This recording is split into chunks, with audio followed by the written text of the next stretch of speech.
Okay, we are live. Good It's afternoon. all the way live. Good afternoon, family. I am so excited.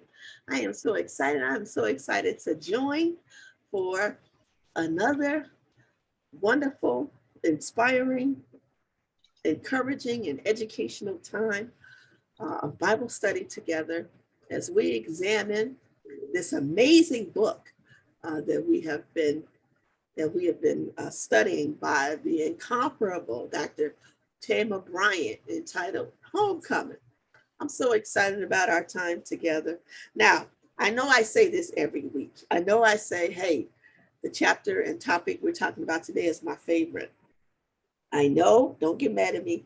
I know I say that every week, but I promise you this week, I promise you this week, I'm telling the truth. This week, for real, our topic is absolutely amazing. And it's one of my favorite topics. It's one of my favorite topics. We are in chapter 8 of our book entitled Homecoming. We're looking at chapter 8. And the title of chapter 8 is Spiritual Practices. Spiritual Practices. Spiritual Practices. And there's a particular story that we want to highlight on today. It is a cool story. It's a cute story. It's a sophisticated story that is packed with so many golden nuggets. No need to watch soap operas like All My Children or One Life to Live or General Hospital. I'm dating myself. No need to watch those, but you can read the Bible and learn some awesome and amazing stories I don't have that to watch. will. I don't have to watch One Life to Live or Real Housewives. No, we got something way better than that. It's called the Bible.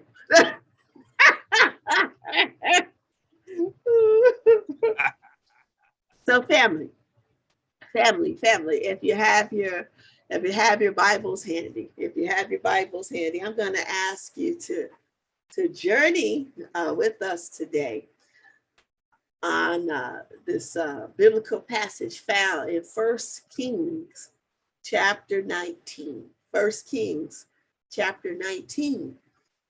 And I'm going to begin reading at verse 1.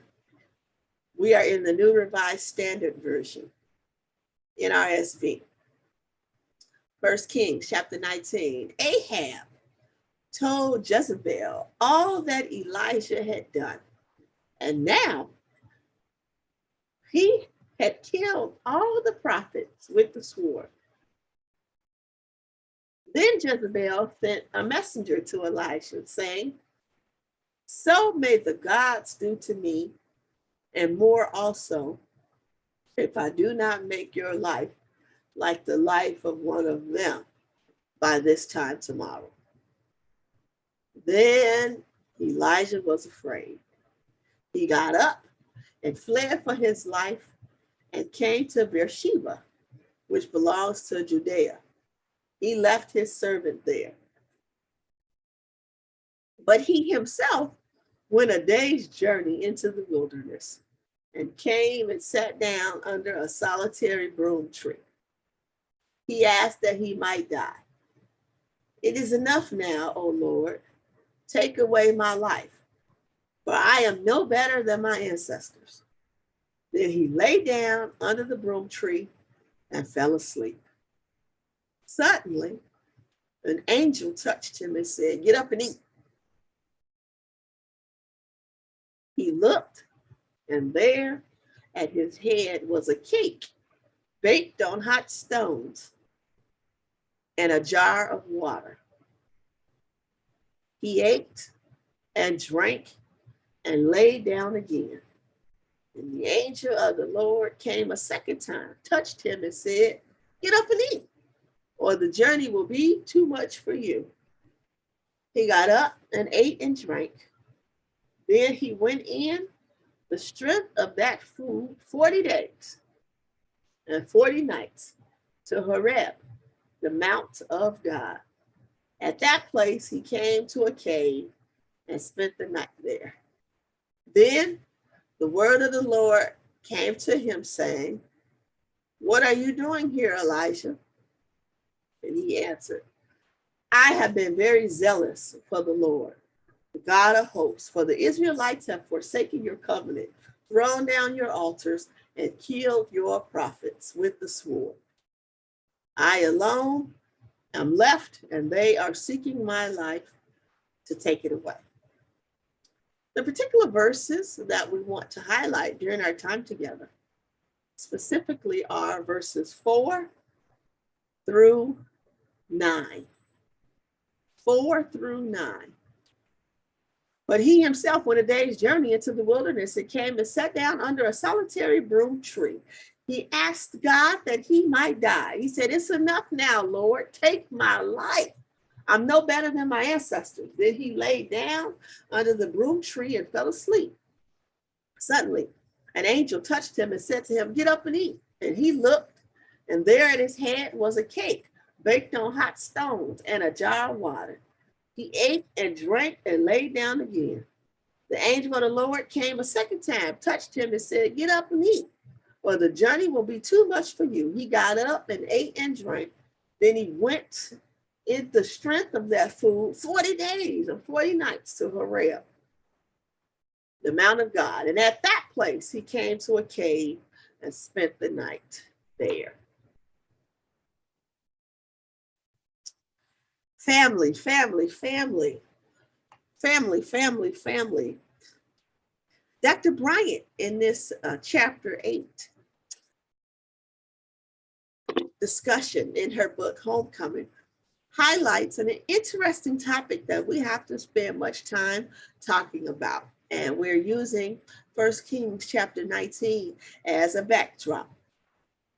Dr. Tamar Bryant wants to talk about spiritual practices. There are tons of spiritual practices that exist in our world, in our life today. In this 1 Kings chapter 19 text, we see Elijah. We see Elijah. We see Elijah, our beloved brother Elijah, has practiced a few of these spiritual care practices in this 1 Kings chapter 19 text. And we're going to spend some time talking about those practices. First and foremost, we meet our brother Elijah, who is terrified and scared in these moments. Jezebel has made a solemn oath to him that she is going to kill him, that she is going to make sure that he rests with the ancestors. In other words, she tells him, "I'm going to kill you. You're going to die. You're going to rest with all the other prophets who have died and gone on before you." And what does our brother Elijah do? Our brother Elijah decides to run. Our brother Elijah decides to run. He decides to run. He decides to run. He gets scared. And while he's running, in the middle of his journey to run away, all of a sudden, our text says he just gets frustrated.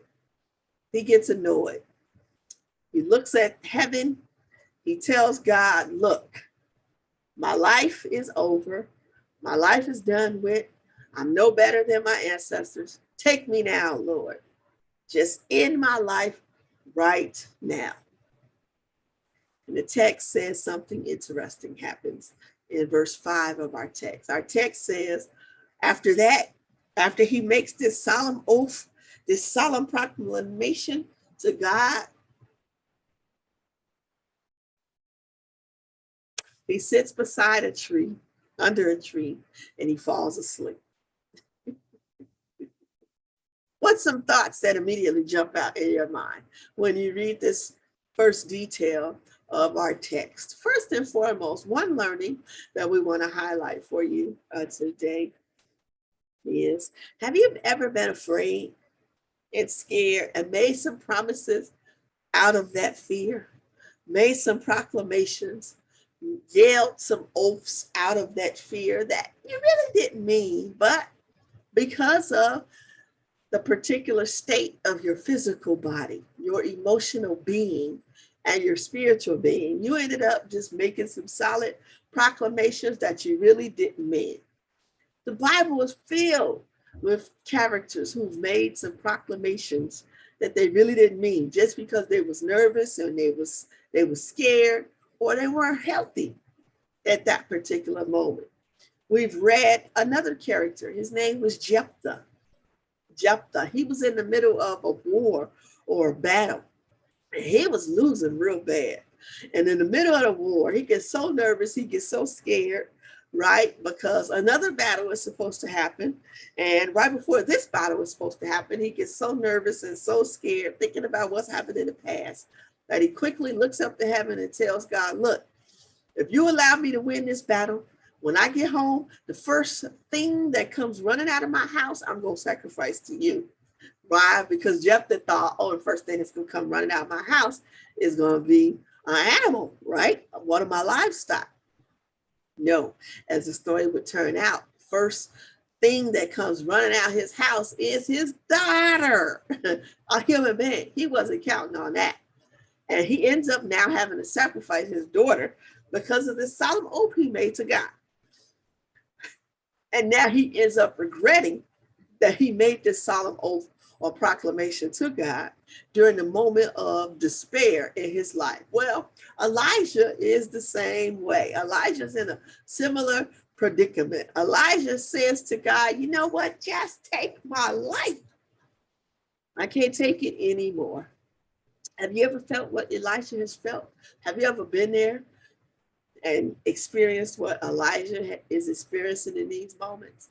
Has fear, sadness, anger ever drove you to making a proclamation or a promise that it's not really in your best interest?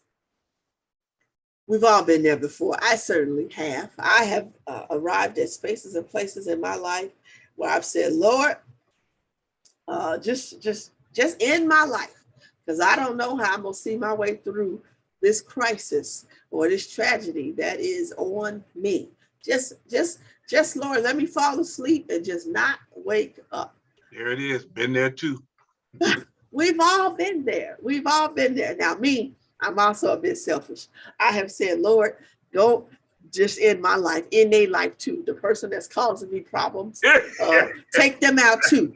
Take them out. Take both of us out. Don't just take me out and they still continue to stay walking the earth. Take them out too. Matter of fact, Lord, take them out first so that I know for certain that they've gone on. Gone on. And then take me out, right? We've all been there. We've all been there. We've all been there. We've all been where Elijah has been. But the second learning for us is about the goodness and graciousness of God. That there are some prayers that we prayed that God has not answered. The goodness and graciousness and mercifulness and even justice of God says, no, I'm not going to take your life. Matter of fact, just go to sleep and take a nap. Interestingly enough, in this text, that's what happens. In this text, Elijah falls asleep. And that's a powerful moment. A moment that we sometimes take for granted.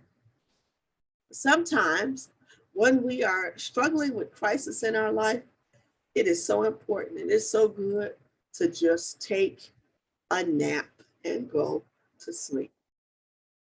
I have been reading this book entitled Post-Traumatic Slave Syndrome by this wonderful psychologist named Dr. Joy DeGruy. And she talks about the ways in which, as an African people and African-American people who unfortunately had to live through African enslavement, we have unfortunately picked up the tools unconsciously of our slave masters, where we now believe in beatings of our children, right? Because we were beat in order to fall in line or be submissive to white supremacy and European slave masters. We now unconsciously have kept this tactic and used this tactic on our children to institute discipline or fear or obedience. And she says one method that we should try is to have our children just go to sleep instead of beating them. When we feel like we're on the edge and we're wanting to pick up a belt or pick up an extension cord or pick up or take off our shoe or pick up the next closest thing to us, like my mother used to do, was a frying pan. Before we engage in that, right? How do we stop and say, you know what? Everybody just go to sleep. I have a 13-year-old son who is with me for the summer. And as he has discovered from the moment he got off this plane to visit me, he has discovered that he is now taller than me. And in his desire, in this new awakening of being taller than me, he has decided to now push his authority on me. And so I've been practicing this summer. You know what?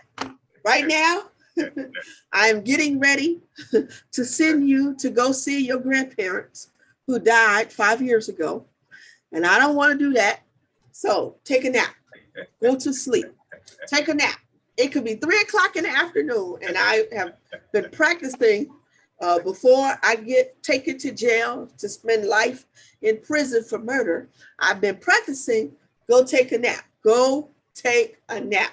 Because at one point he was acting up so bad, and I had a flashback from my 1992 self and what I was doing in my life in 1992.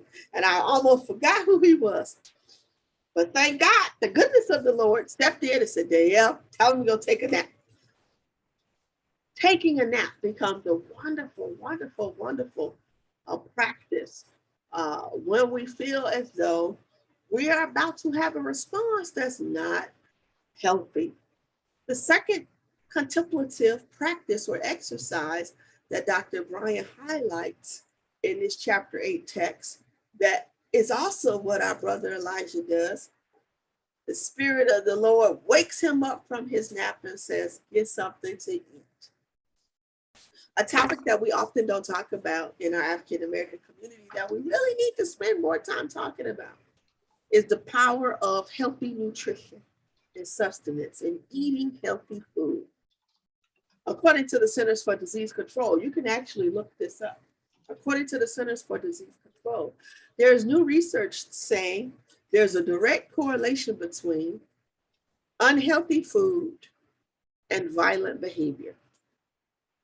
There's a direct correlation between unhealthy food and violent behavior. Now, according to the Centers for Disease Control, research now has been conducted, and you can see this on the CDC's website, www.cdc.gov. Again, that's www.cdc.gov. Neighborhoods and communities that suffer from poor and unhealthy food choices also have high rates of violence. Statistics of high rates of violence. There's a direct correlation between the consumption of unhealthy food and violent behavior. New studies now show in certain communities, primarily poor Black and Brown communities, if there's a high rate of fast food restaurants like McDonald's, Burger King, Wendy's, or fish and chicken fast food places, we're seeing the constant consumption of those foods has a chemical impact on our bodies as Black and Brown people. New research by the Centers for Disease Control says these unhealthy foods chemically break down in our bodies and cause us to become angry, frustrated, annoyed. I'll pause there for a moment. Have you ever thought about that for a second? It is actually believed, according to new research, that the consumption of healthy fruits, vegetables, healthy foods, a healthy diet contributes to your body being calm, less anxious, and staying in some sense as a healthy mood, if you if you will. And so it's no secret, Dr. Tamer Bryan highlights, it's no secret that a healthy spiritual practice for us is also taking in a healthy diet of healthy food. And we see Elijah is an example of this. The Spirit of the Lord wakes him up from his nap. Number one, napping is important. But number two, the Spirit says, eat something. Eat something.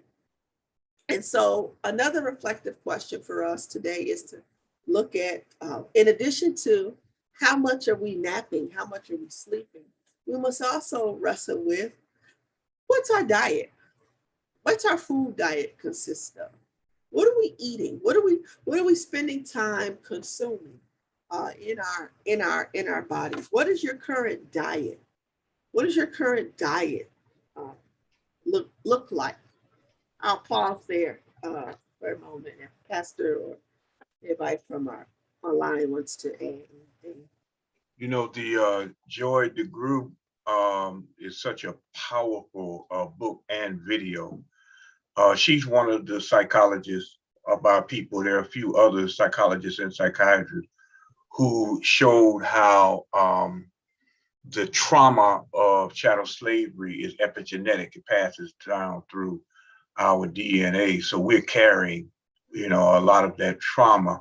And you just illustrated how she showed that some of that trauma goes into how we discipline our children.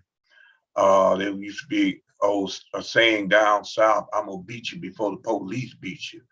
In other words, conditioning our boys in particular, but boys and girls, to be docile when you were around white authority, because they were afraid of what white authority might do. But in reality, it was doing what white authority really wanted to be done anyway, to make us docile. And then you make, on the food thing, I was watching Dr. Sunyata Amin, incredible sister, herbologist and scientist of diet and eating from an African perspective. She's actually from Jamaica, but she has traveled the continent and whatnot. And she was talking about Juneteenth and why red drink and red cake and all that. The red was important because it is a connection to our African roots that are seen in the Caribbean and all over the world. Red is a color that is sacred and significant to African people because it represents life, it represents resistance, it represents vibrancy, it represents so much. And here's the trick that you just brought out, and she illustrated that a lot of these corporate folk recognize that about African people, that red was important. So if you look at the food that is especially targeted to our children on the bottom shelf, red is prominent. Flaming Hots, red is prominent. Kool-Aid, red is prominent in the cereal, because what they know they are addressing is that part of us that holds red significant, and they are changing the context of it to be destructive to us. And so we talk about the food and the mood, there's some deep research. I'm gonna send you a link to Sunyata Amin, because yes, please. Incredible sister. And then Kathleen says saw what you were referencing on an episode of The Rookie. She said, I hadn't thought about that, but I have made some changes in my diet and can tell how it affects my attitude of calm along with other behaviors. So on point. Yes. Thank you. It's also interesting in this text, another point that we want to highlight, and I'll share my screen again. Another point that we want to highlight is, interestingly enough, when we look at verses 4 through 9, this idea or notion of things happen again. These spiritual practices or contemplative activities of going to sleep and eating healthy, they happen again for Elijah, not just once, not just once. So if you turn your attention to verse 5, Elijah lays down and falls asleep once. The angel touches him and says, get up and eat. He looks, and there is cake baked on hot stones and a jar of water for him. And then, after eating and drinking, he lays down again. And then a second time, in verse 7, the angel of the Lord wakes him up again and says, get up and eat some more. He gets up in verse 8, he gets up, he eats and drinks again. And then at his destination to Horeb, verse 9 says he goes to sleep again that night. So we record three times when our brother takes a nap. We record 3 times when our brother takes a nap. We record twice that he eats a healthy meal again. And number 3, we record he drinks water. Dr. Bryant highlights that eating healthy must be something we do continuously. Taking a nap must be something we do continuously. We can't just do it once and say, okay, we've done it once, that's enough. Now I'm about to spend the rest of my week eating fried chicken and drinking red Kool-Aid or flaming hot red Cheetos, right? This has to be a continuous lifestyle practice. Another reflective question for us is, are we having a continuous practice of eating healthy and napping? Are we having a continuous practice of eating healthy and napping? Are we having a continuous practice of eating healthy and napping? Are we having a continuous practice of eating healthy and napping? How often are you drinking water? Do you have a continuous practice of drinking water? What's your water intake like? This text invites us, and Dr. Tamar Bryant invites us to pay attention to the type of foods we're eating and the type of foods that we're drinking. And how is our water intake? Because again, as Pastor Jackson said, there is new research now that says what you consume contributes to your mood. And Dr. Bryant wants us to remember eating healthy and taking a nap is actually a spiritual practice. This is the the next point we want to highlight. Oftentimes, when we think about spiritual practices, we think primarily of reading the Bible, going to church, attending Bible study, attending Sunday school, prayer, meditation. She says, but we also need to educate ourselves and retrain our mind that spiritual practices also include self-care, resting, taking a nap. She explains to us that taking a nap and sleeping is actually a ministry. It's a spiritual practice. There is a wonderful, wonderful, wonderful, wonderful organization that I want you to check out. There's a wonderful organization that I want you to check out. Please, please, please check out this wonderful organization entitled The Nap Ministry. The Nap Ministry. There is this organization that strictly focuses on promoting the power of taking naps. Exactly what our brother Elijah does in this 1 Kings chapter 19 text. The Nap Ministry. If you just enter that in your search engine, the Nap Ministry. If you just enter that into your search engine, there's wonderful wisdom and insight that will populate for you. The Nap Ministry believes that rest is actually a form of resistance because it disrupts and pushes back against capitalism and white supremacy. The Nap Ministry believes that it is capitalism that tells us to overfunction, overwork, don't get any rest, grind, always be on the grind, always be on the hustle. In the 1990s, this grind or hustle culture was created in our United States, where in many poor Black and brown communities, when folks had trouble finding jobs, they began to do what they had to do to make ends meet. Find a hustle, figure out a grind, and do multiple hustles and multiple grinds to make ends meet.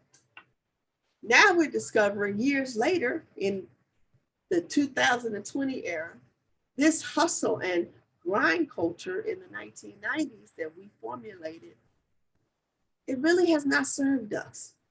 It really has not served us because now we're still contributing to capitalism and white supremacy. Because now we're tired all the time, we're moody, and we're not living our best, authentic, genuine selves. We're not even living our divine mission and purpose because we are so busy hustling. There's a particular pastoral care theologian by the name of Lee Butler, who says, in some sense, this desire to always grind and work and overfunction, like our brother Elijah did in this 1 Kings chapter 19 text, it robs us of our creativity. We now can't be creative. We now, number two, don't live into our divine mission and purpose because we are so busy overworking the job that we're supposed to do in life or need to do in life to pay our bills. That now we don't have space to be creative, live into our creativity, reflect on what is this creative calling that I'm called to live in and be in. So the next reflective question that we have to grapple with, what is our creative calling? What is that thing that you're called to be and do that you need space to sit and reflect about? What is that creative calling that you need space to sit and reflect on? What is that divine mission and purpose that you're being called to live into?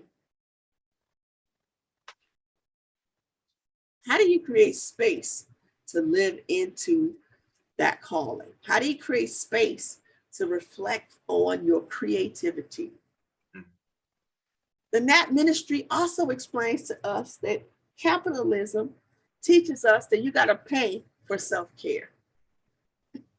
Self-care costs a monetary fee. You will buy expensive products marketed for self-care, but then feel guilty when it's time to do something for free, like take a nap. Because we've been conditioned to believe that self-care should cost something. What do I mean by that? Let me give you an example. What do I mean by that? In some sense, we have been taught to believe that in order to practice self-care, that means we gotta buy something. Mm-hmm. Retail therapy. And that further contributes to capitalism having a stronghold over our bodies and our minds. So retail therapy is one, right? We say it'll make you feel good if you go out and buy something. Go out and buy a new dress. Go out and buy a new suit. Go out and buy a new dashiki. When I'm feeling at the lowest of my low, I say, all right, let me go buy a new dashiki. That'll make me feel good. But that's further contributing to capitalism. That's further contributing to what capitalism wants me to unconsciously do. Capitalism says, if you want to rest, go get your nails done. Go pay someone who works at a business or owns a business in your community who doesn't look like you. The person does not look like you. The person doesn't even speak your language.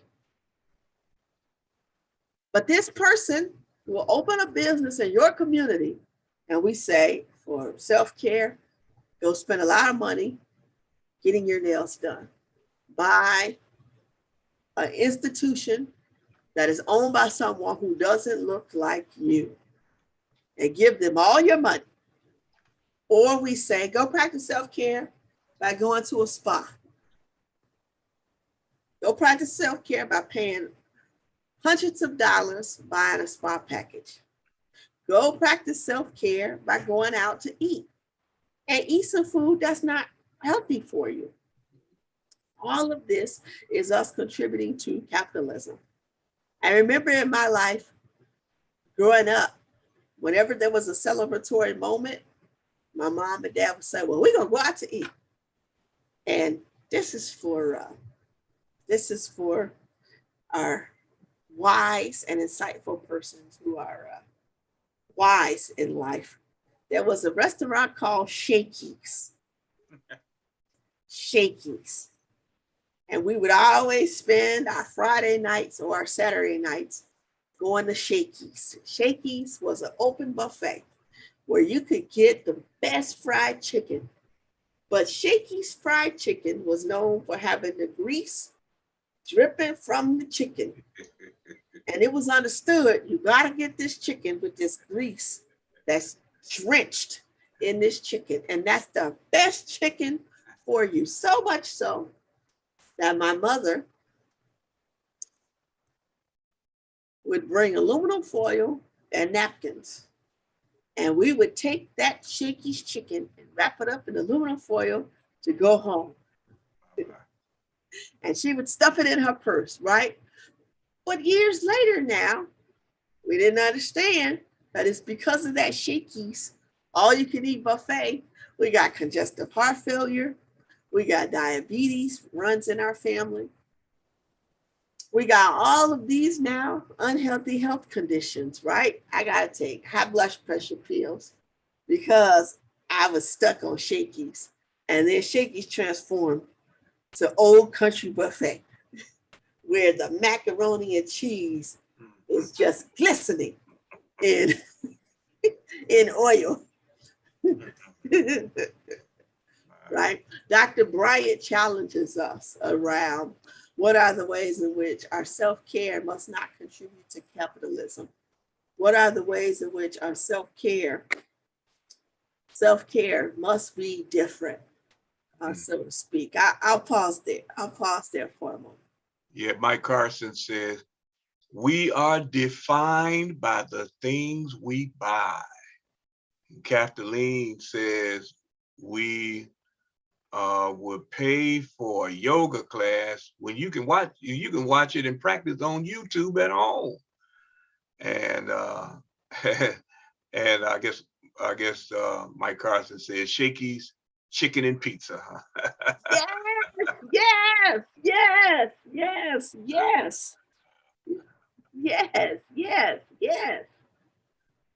Wow. And so we say that there are some spiritual practices that we should all be adding to our schedule, adding to our life. Dr. Bryant highlights that there's tons of spiritual practices that exist. And oftentimes we've never thought of these practices as spiritual, but they are in fact spiritual. It's just sometimes we don't think that they're spiritual. I hope you can take a screenshot of this image. I hope you have pen and paper to write down the wonderful wisdom and insight from this image. We want to invite you to reflect on these particular spiritual practices through this tree of contemplative practices.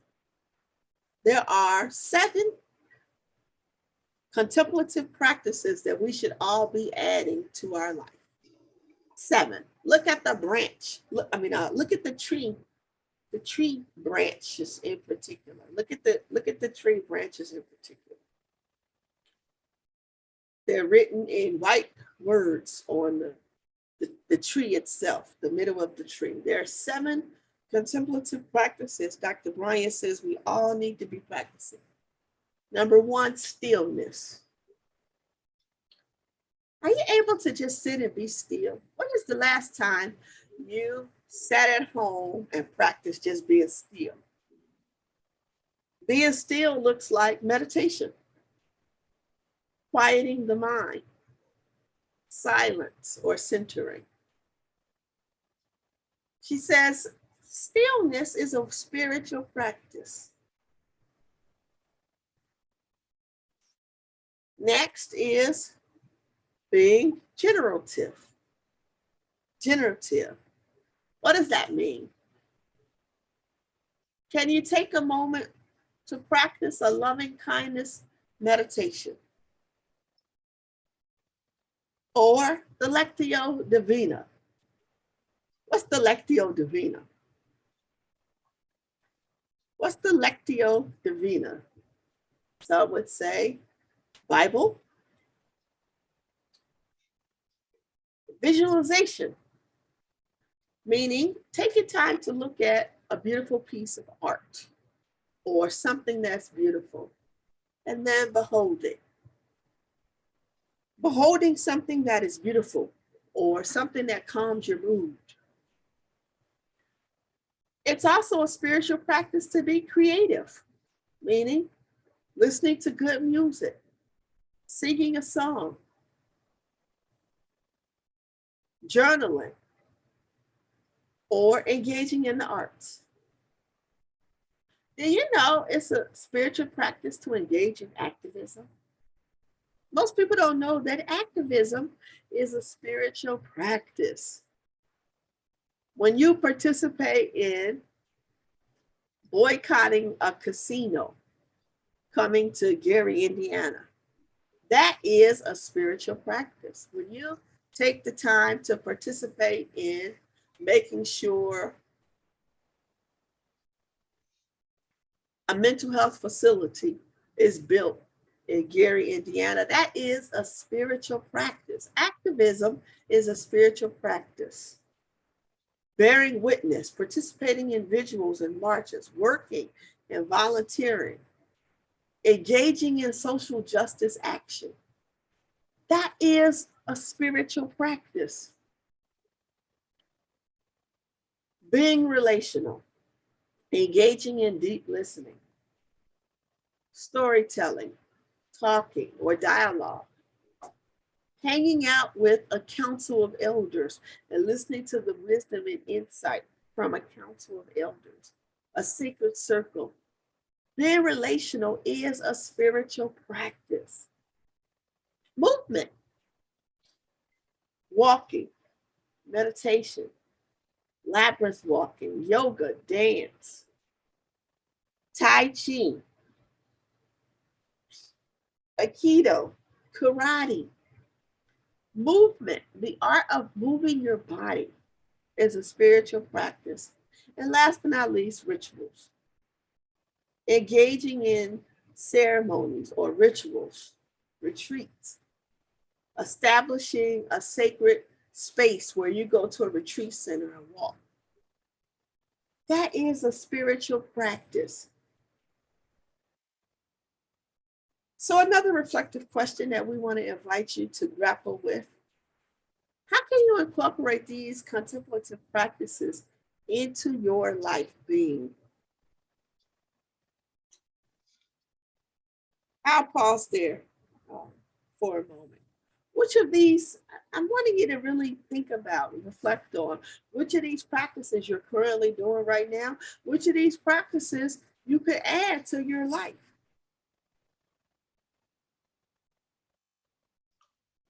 Yeah, this is real good. As you pointed out, it represents resistance because we are curated in this country to always be busy. And it wasn't until later in life that I began to really appreciate the spiritual practice of taking a nap and how liberating it is, because corporate America has created a narrative that being busy is value, and when in reality it lining the pockets of the business community.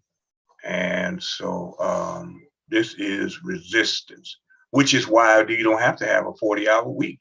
There are countries in Europe right now that are treating their people so much better by having a 3-day week or a 4-day week, working week. Job still gets done, but people are not ground to dust. So Yes. Yeah. Yeah. Yes.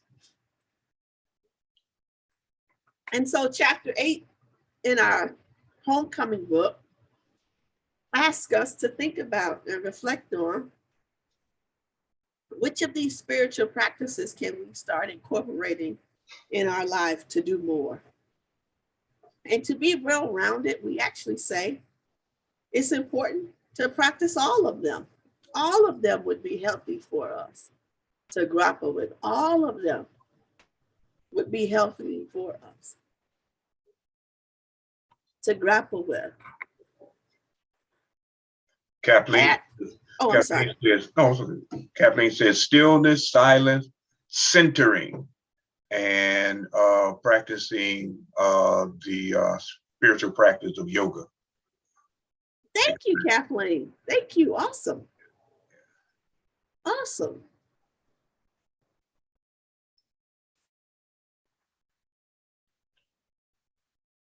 In some sense, chapter 8 is tied to chapter 6 in our book. Chapter 8 is tied to chapter 6. Dr. Bryant asked us to reflect on our self-care and what are the types of self-care that we are engaging in. So if you don't mind, I would love for you to, let's go slow and take an inventory of our types of self-care. There are 8 types of self-care that we need to be engaging in. And oftentimes, highlighting in chapter 6 of our homecoming book, Dr. Bryant suggests we don't oftentimes practice self-care in all 8 of these areas. Sometimes we only practice self-care in 1 or 2 areas, or maybe 3 areas. And she says, that's not good.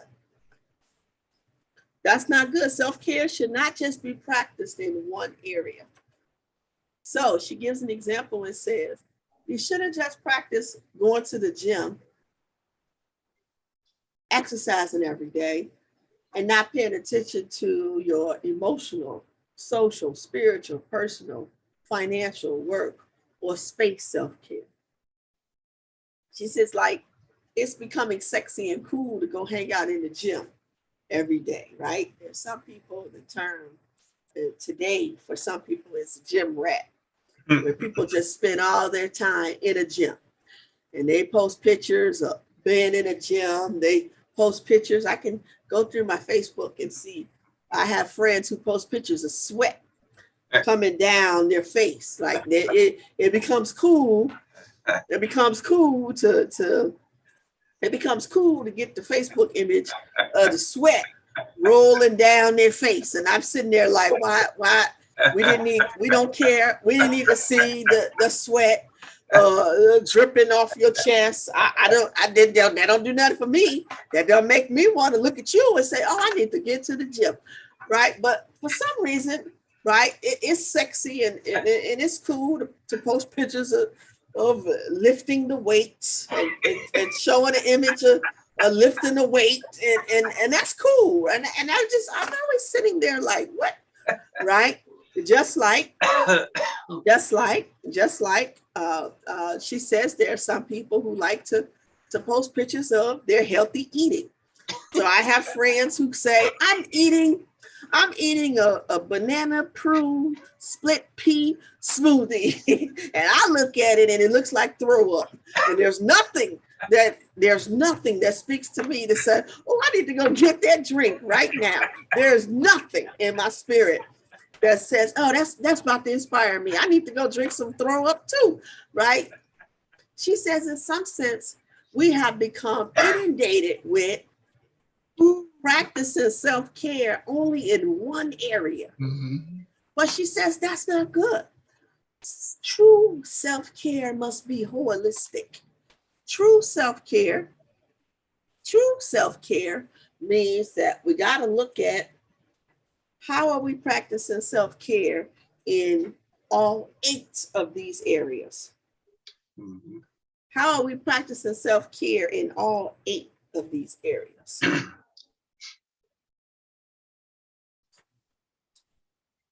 Please, I hope you have pen and paper.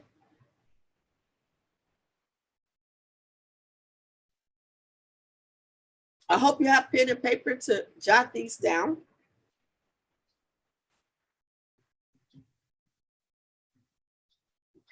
What is your physical self-care looking like? How often are you participating in the nap ministry? How often are you stretching, walking, exercising, eating good food, practicing yoga? How are you practicing emotional self-care in addition to your physical self-care? Are you in therapy? Are you journaling? Are you practicing compassion to yourself? Are you practicing stress management? What's your coping skills looking like?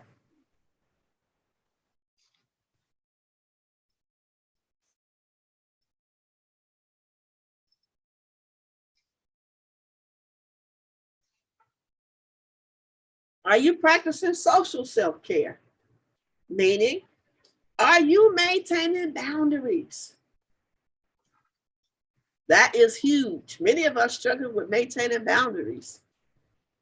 What's your boundaries looking like? Do you spend time logging off social media? It's not good to be on social media 24/7. It's not good to be on social media 24/7. Do you practice self-care with spending time with friends?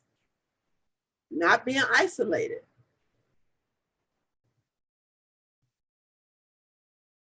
What is your support system? Who is your support system?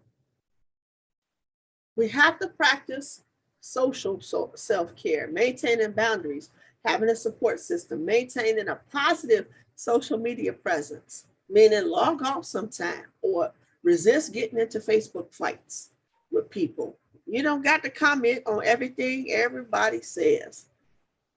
Having healthy communication with others and maintaining good relationships with friends. I'm always weary of people that's isolated and say they don't got no friends and they don't hang out with folks. That's not good social self-care.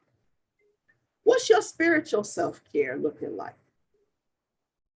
Do you spend time alone? Meditation? Prayer?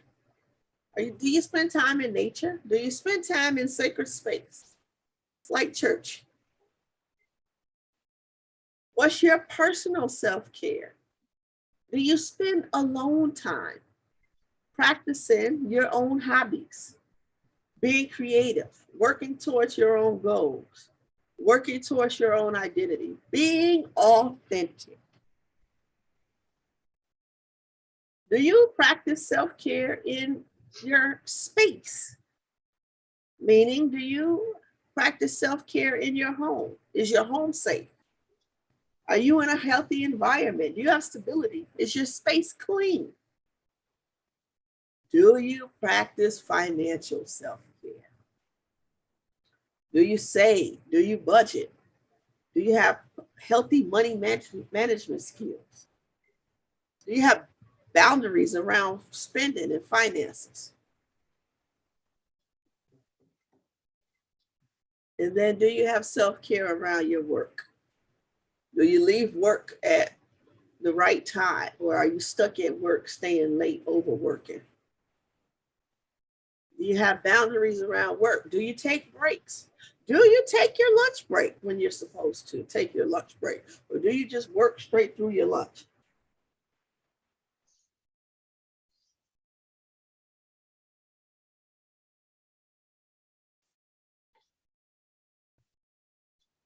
This is healthy self-care. This is what healthy self-care looks like. And you must practice self-care in all 8 of these areas, not just 1 or 2. That's not real self-care. You must practice self-care in all 8 of these areas. Kathleen says that she can pick at least one thing from each of the categories that she's currently doing. Absolutely. Wonderful. Yes, absolutely. Absolutely. Absolutely. That the word is holistic. Holistic. Yeah. Holistic. So everybody I see who's working out at the gym, I always wonder, well, what's your mental health? What's your emotional self-care? Everybody who has desire to tell me what they're eating for dinner and post their plate of what they're eating for dinner and says, hey, I'm eating fish and spaghetti or fish and asparagus for dinner. Or, oh, for dinner tonight, I'm just eating all vegetables. I'm saying, okay, what's your financial self-care? What's your personal self-care or work self-care looking like? Thank you, thank you, thank you, thank you, thank you, family. Thank you.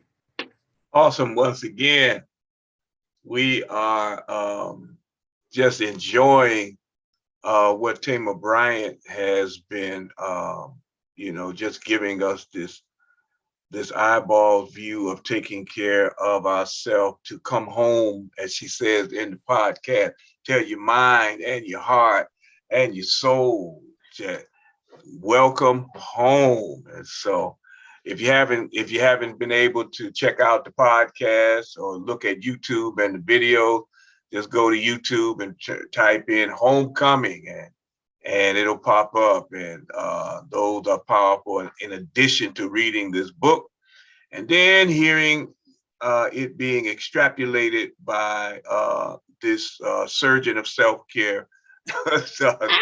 Danielle Buhuro. So thank you, Kathleen says, working hard at doing better. That's it. That's the work we want to do.